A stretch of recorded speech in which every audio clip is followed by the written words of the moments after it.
Alléluia. Chers frères, chers sœurs, Maranatha. Le Seigneur Jésus revient et il revient très bientôt. Shalom à tout le monde, shalom mes frères, shalom mes sœurs. Nous sommes là encore aujourd'hui pour la suite de notre charmante édition 10 minutes pour devenir un homme de prière.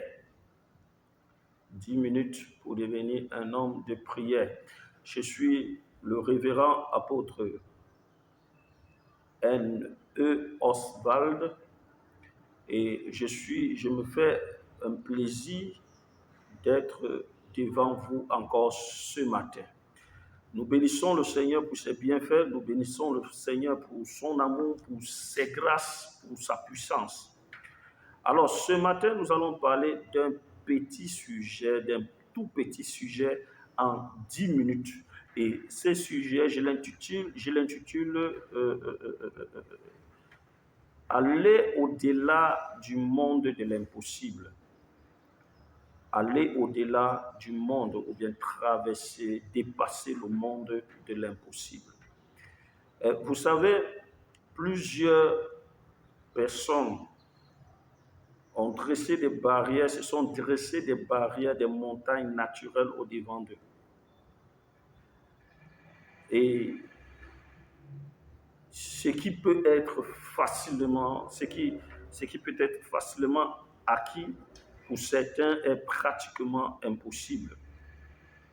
Plusieurs personnes ont des difficultés à prier et à voir des résultats. Mais pourtant, beaucoup prient. Ouais, beaucoup prient. Mais alors, n'ont pas vraiment le résultat. Alors, ce matin, nous allons passer du monde de l'impossibilité pour entrer dans le monde du possible. Le monde de l'impossibilité, c'est-à-dire le monde là où la stérilité existe. Le monde là où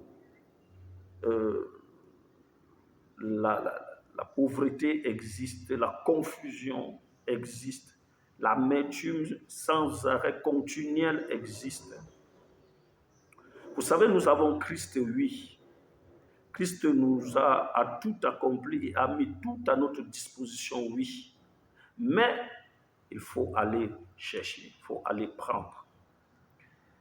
J'aime bien le passage biblique qui laisse comprendre, qui laisse entendre que Dieu, lorsqu'il a voulu nous bénir, il a voulu bénir les enfants d'Israël dans le peuple, dans le désert, il a envoyé la manne. Il a envoyé la manne du ciel, mais il n'a pas fait tomber la manne dans le camp. Il a laissé la manne à 2 jours de marche. Est-ce que c'était impossible pour que Dieu fasse tomber la manne directement dans le camp? Je dis non.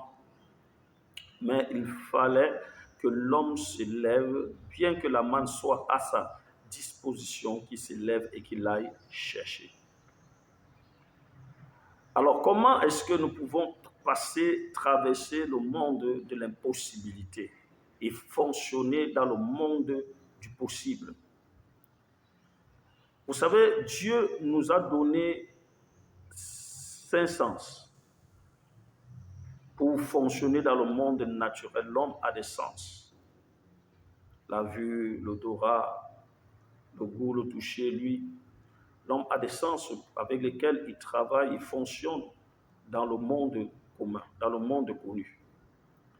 Mais également, Dieu nous a donné un sens pour le monde spirituel, pour le monde invisible, pour le monde des esprits. Et ce sens-là, je l'appelle la foi. Ouais, la foi. La Bible déclare, sans la foi, il est impossible d'être agréable à Dieu. Il est impossible de lui être agréable. Pour fonctionner et être agréable à Dieu, il est important de vivre, de manifester la foi. Alors Jésus avec ses disciples. Et il traverse des situations, les disciples lui demandent, mais Seigneur, dis-nous, pourquoi est-ce que nous ne pouvons pas quand toi tu peux? Il dit, c'est à cause de votre incrédulité, c'est-à-dire votre manque de foi. Et ça, c'est dans le livre de Matthieu, chapitre 17, le verset 20. Il dit, c'est à cause de votre manque de foi. Mais moi, je vous dis, si vous avez la foi aussi petite qu'un grain de sénévé, une petite foi, si votre foi est aussi petite qu'un grain de sénévé, aussi petit qu'un grain de moutarde, alors vous pouvez ordonner à cette montagne de se déplacer et la montagne va se déplacer d'un lieu à un autre. La montagne va se déraciner pour aller se verser dans la mer. Frère, ce qui t'empêche de voir le miracle, les accomplissements de Dieu dans ta vie d'enfant de Dieu, dans ta vie d'homme ou de femme de prière, c'est tout simplement qu'il te manque une petite dose de foi. Il te manque la foi qu'il faut. Alors regarde, je vais te dire une chose. Les montagnes, les hommes ne les déplacent pas. Non. Les hommes ne déplacent pas les montagnes. Les montagnes sont des choses que nous trouvons. Ils sont là. Dès le commencement, ils sont là. Et nous mourrons, nos pères sont morts, les montagnes sont restées à la même place.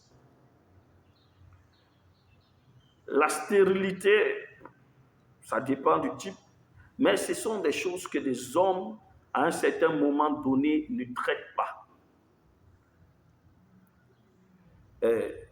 Arrêter des esprits, chasser des démons, opérer des miracles, ce sont des choses à un moment donné que les hommes n'opèrent pas. Les hommes ne font pas ces choses.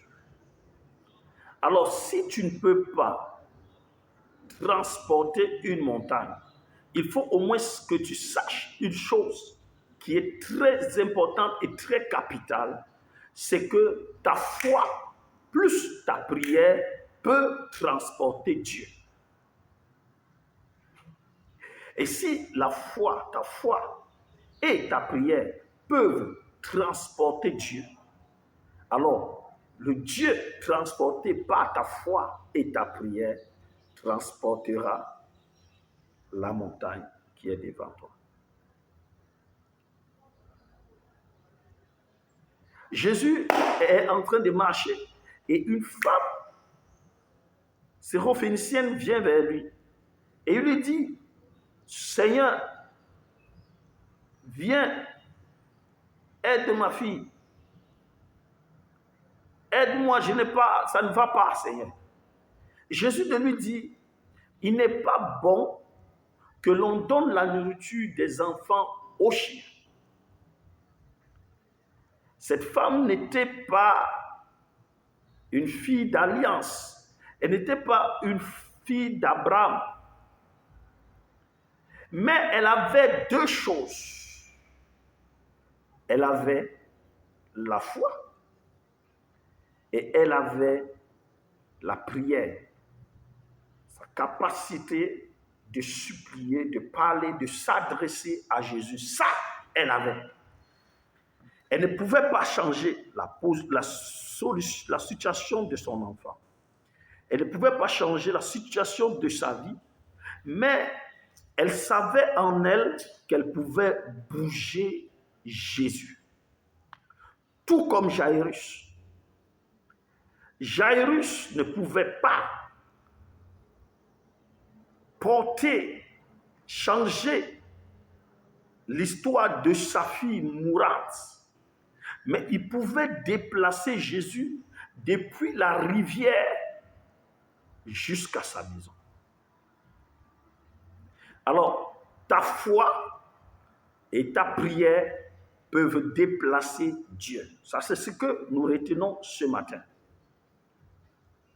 Si les montagnes ne peuvent pas être déplacées par tes compétences, par tes forces, par tes capacités humaines, par ton argent, il faut comprendre que Dieu, lui, il peut être déplacé par ta foi et par tes prières. Et lorsque Dieu descend, la Bible déclare, il descend et les fondements sont ébranlés. Les fondements sont ébranlés lorsque l'Éternel descend. C'est pourquoi Jésus dit, si vous avez une petite foi, vous allez demander à cette montagne de se lever et de s'en aller. En fait, c'est pas la foi ne s'adresse pas à la montagne, mais plutôt à Dieu. Et Dieu qui se déplace, qui vient répondre à ta foi, qui vient répondre à ta prière, lui, il déplace la montagne. Je déclare ce matin au nom de Jésus-Christ que ton Dieu, celui que tu pries, le Dieu vivant, l'Éternel des armées, il se lève et il déplace la montagne qui est au-devant de toi, au nom puissant de Jésus-Christ. Cette montagne de stérilité, cette montagne d'impossibilité, cette montagne de chômage, cette montagne de disette est déplacée ce matin par le nom de Jésus-Christ. Alors, chers frères, chers sœurs, nous n'avons que 10 minutes. Je ne serai pas long. Je voudrais juste que tu retiennes ceci. Ce que tu vois au-devant de toi, ce n'est pas à ton niveau. Ce n'est pas donné. Il n'appartient pas aux hommes de porter, de déplacer des montagnes. Il n'appartient pas aux hommes de changer le caractère des autres hommes. Il n'appartient pas aux hommes de changer l'histoire d'une nation, l'histoire d'un pays, l'histoire d'une famille. Mais Dieu t'a donné une bouche pour prier, une foi pour véhiculer ta prière depuis toi, l'homme charnel et faible, jusqu'au monde spirituel et puissant pour déplacer la gloire et la puissance de Dieu en ta faveur. Alors, pendant que tu te mets en prière, crois en la prière. Développe l'esprit, développe la foi, le don de foi. Manifeste la foi dans cette situation, au devant de cette montagne, et le résultat est certain. Que le Seigneur te bénisse. Pour toi, je suis le révérend apôtre Oswald. Je te bénis de la part de l'Éternel. Et je crois fermement que toi, moi, nous devenons des hommes et des femmes de prière. Soyez bénis.